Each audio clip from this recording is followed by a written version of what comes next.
Hello दोस्तों, welcome to my YouTube channel Garima Singh पे। नमस्कार। आप सभी लोग अच्छे होंगे, स्वस्थ होंगे, व्यस्त होंगे, है ना, मस्त भी होंगे। चलिए, ज़्यादा समय हम आप लोगों का वेस्ट नहीं करेंगे। आप लोगों को बता देते हैं कि डॉक्टर राम मनोहर अवध यूनिवर्सिटी जो है यहाँ की, अयोध्या की, उसमें सभी पेपर जो है अब संपन्न हो चुके हैं। अभी आप लोगों की थ्योरी की क्लासेस चलनी है, ठीक है। एक पेपर बचा है जो कि कल हो जाएगा।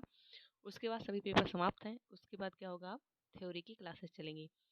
तो जो फर्स्ट सेमेस्टर में थे वो किस में गए हैं, सेकंड में गए हैं। और जो थर्ड वाले थे वो फोर्थ में गए हैं। और फिफ्थ वाले कहाँ पे गए हैं, सिक्स्थ सेमेस्टर में गए हैं। तो आज का जो हम सिलेबस डिस्कशन करने वाले हैं वो बॉटनी का है, सेकंड सेमेस्टर का है, ठीक है। तो आइए, सबसे पहले आप देख लीजिए कि आप लोगों का कोर्स टाइटल क्या है।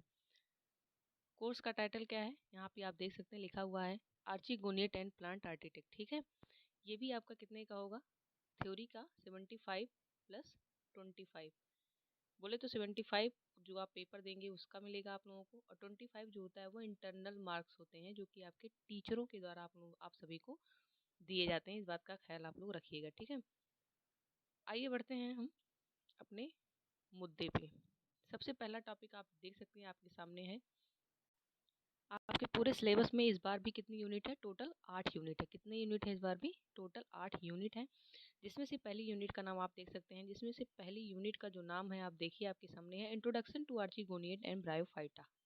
यानी कि इसमें आपको कैरेक्टर फीचर जाने हैं आर्चिगोनिएट के, ब्रायोफाइट्स के।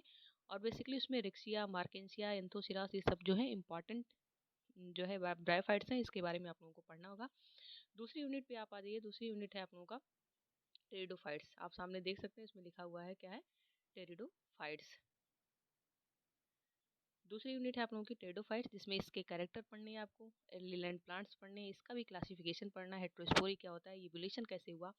आप जानते हैं टेरिडोफाइट को फर्स्ट रेप्टाइल प्लांट भी बोला जाता है, और आपके ब्रायोफाइट्स को क्या बोला जाता है, एम्फीबियंस प्लांट बोला जाता है। तो कैसे कैसे इनका इवोल्यूशन हुआ, किस प्रकार से ये एल्गी बना, फिर ब्रायोफाइटा, फिर जो है टेरिडोफाइटा, फिर जिम्नोस्पर्म, और फिर लास्ट में एंजियोस्पर्म प्लांट आते हैं, ठीक है। तीसरी यूनिट आपकी है जिम्नोस्पर्म। इसके भी आप लोगों का डिस्ट्रीब्यूशन कहाँ कैसे है, इसके कुछ फीचर्स पढ़ने हैं आपको, है ना, साइकस वगैरह सब इसी में आते हैं। उसका रिप्रोडक्शन पढ़ना है, इकोनॉमिक इंपॉर्टेंस पढ़ना है। उसके बाद आ जाइए आप, नेक्स्ट यूनिट आपकी पैलियोबॉटनी है। नेक्स्ट यूनिट आपकी क्या है, पैलियोबॉटनी है। इसमें आपको जीवाश्म बेसिकली विज्ञान क्या होते हैं, बिरबल सानी आप देख सकते हैं, इनका कंट्रीब्यूशन क्या है जीवाश्म में, सबसे ज़्यादा इन्होंने इस पर अध्ययन किया है।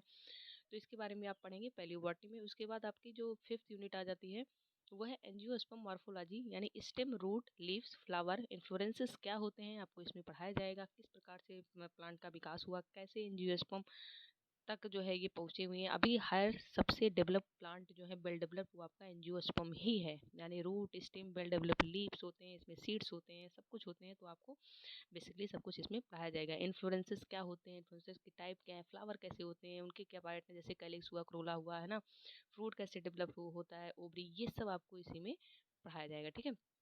फिर आगे आप आएंगे प्लांट एनाटॉमी में। प्लांट एनाटॉमी में जब आप आएंगे, आप देखिए प्लांट एनाटॉमी का मतलब क्या होता है, यानी कि प्लांट के आंतरिक भाग की आप जानकारी यहाँ पे लेंगे। जब भी मार्फोलॉजी शब्द का यूज होगा तो मार्फोलॉजी क्या क्या होता है वो आप बाहर बाहर से उसका देख लेंगे क्या कैसे है। लेकिन जब भी आप एनाटॉमी की बात करेंगे तो यानी कि उसकी आंतरिक संरचना के बारे में बात किया जा रहा है, ठीक। तो आप यहाँ पे देख सकते हैं, एनाटॉमी पढ़ेंगे क्या होता है, टिश्यूज कैसे होते हैं उसमें, उसके ऑर्गन कैसे हैं, root, stem, leaf, apical meristem क्या होता है, इसके थ्योरीज पढ़ेंगे, आप पढ़े होंगे। फिर प्लांट में कैसे कैसे क्या होता है, सेकेंडरी ग्रोथ होती है, प्लांट कैसे जो लेटरल ग्रोथ करता है, उसमें कैम्बियम क्या होता है, आप पढ़े होंगे। प्लांट के कई सारे टिश्यूज होते हैं ना, एपिडर्मिस हो गया, उसके बाद कॉर्टेक्स स्टार्ट होता है, फिर यहाँ पे हाइपोडर्मिस हो गया, ये सारे उसमें बीच में पीत होता है, जालम होता है, फ्लोएम होता है, कौन सा कुलेनकाइमा होता है। तो प्लांट का बेसिकली कैसे डेवलपमेंट होता है, इंटरनल पार्ट में इसके टिश्यूज क्या कैसे हैं, ये सब की सभी की जानकारी आपको क्या कहाँ मिलेगी, आप यहाँ पे पढ़ेंगे, ठीक है। उसके बाद आप आगे बढ़िए, यानी कि सिक्स यूनिट आप देख सकते हैं आपके सामने है। सिक्स यूनिट की बात करें तो इसमें है रिप्रोडक्टिव बॉटनी, यानी प्लांट एम्ब्रियो क्या होता है, स्ट्रक्चर ऑफ माइक्रोस्पोरेंजियम क्या होता है, माइक्रोस्पोरोजेनेसिस क्या होता है, उसके मेगा स्पोर क्या होते हैं, ये सब आप पढ़ेंगे। पॉलिनेशन की मेथड पढ़ेंगे, पॉलिन प्लांट कैसे जर्मिनेट करते हैं, पॉलिन ग्रेन कैसे इधर से यानी कि मेल पार्ट से फीमेल पार्ट तक जाता है, क्या होता है पॉलन ग्रेन, ये सब आप इसमें पढ़ने वाले हैं एंजियोस्पर्म में। आपकी लास्ट यूनिट 8वीं यूनिट है पैलियोबॉटनी, सॉरी पेलनोलॉजी है। पेलनोलॉजी में आप क्या पढ़ेंगे, पॉलन ग्रेन के बारे में। पॉलन ग्रेन मिलता कहाँ है भैया, पेलनोलॉजी जब आप पढ़ेंगे इसमें इसके बारे में आप पढ़ेंगे, है ना। आप बताइए पॉलन ग्रेन कहाँ मिलता है, अगर आपको कुछ याद आ रहा हो तो, है ना। आप पढ़े होंगे कैलिक्स हो गया, कैरिक्स पढ़े होंगे, कोरोला पढ़े होंगे, एंड्रोसियम पढ़े होंगे, है ना, गैनोसियम पढ़े होंगे। तो फ्लावर के कितने पार्ट होते हैं, कौन सा एसेसरी पार्ट है, कौन सा एसेंशियल पार्ट है, कौन प्लांट के लिए ज़रूरी है, कौन सा प्लांट के लिए नहीं ज़रूरी है, ऐसा हो सकता है क्या?